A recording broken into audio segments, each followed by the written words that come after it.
Hey guys, and welcome to part 2 of Understanding Prayer.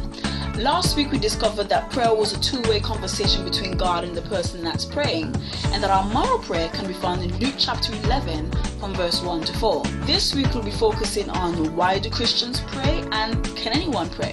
So we hope you're ready, let's go. So why do Christians pray? Well, prayer is second nature to Christians, and as a matter of fact, it's second nature to mankind. We are all created to desire an interaction with a higher being or with our Creator.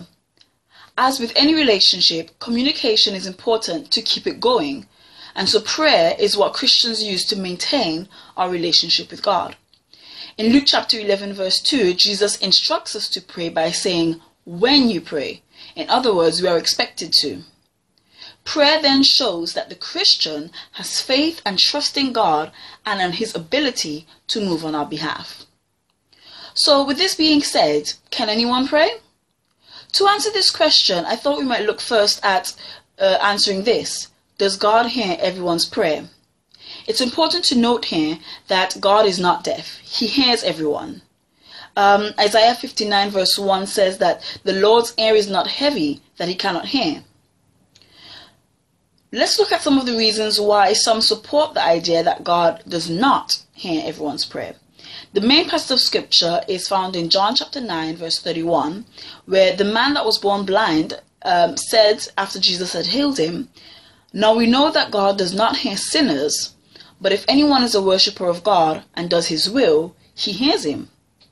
And so, just to give you a bit more context, the man was born blind. Jesus had healed him by putting mud over his eyes, and when the religious leaders of the time asked him about it, he told them that Jesus had healed him.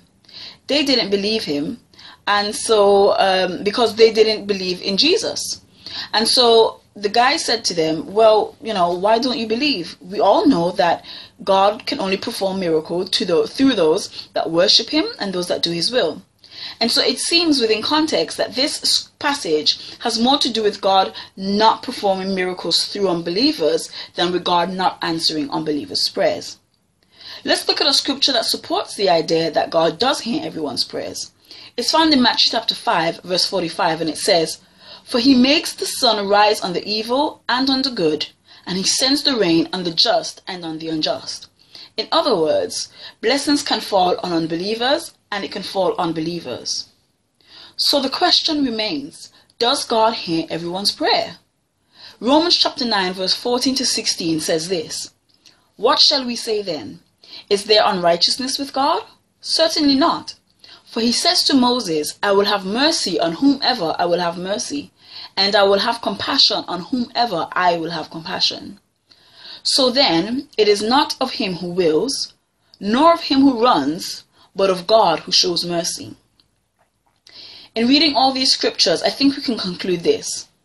God is almighty. He's not deaf. He hears everything. We are asked to pray according to God's will, and it's easier to pray according to God's will to know what His will is if we are Christians.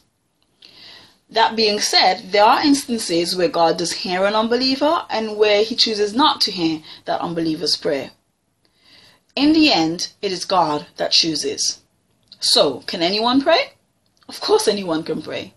However, it is important to remember that Christians are the only ones that have that assurance to go boldly before God in prayer, without fear of wondering whether we deserve to or not. Hebrews 4 verse 14 to 16 says, "Seeing then that we have a great high priest who has passed through the heavens, Jesus the Son of God, let us hold fast of our confession. For we do not have a high priest who cannot sympathize with our weaknesses, but was in all points tempted as we are, yet without sin. Let us therefore come boldly to God, or to the throne of grace, that we may obtain mercy and find grace to help in time of need." That assurance that offers the Christian complete unlimited access to the Father can be experienced in its fullness only through Jesus Christ. Well, we hope you enjoyed this video. I know it's been a bit of a touchy subject, so if you've got any questions or comments, please feel free to leave them below or email us at thedisciplediaries@gmail.com.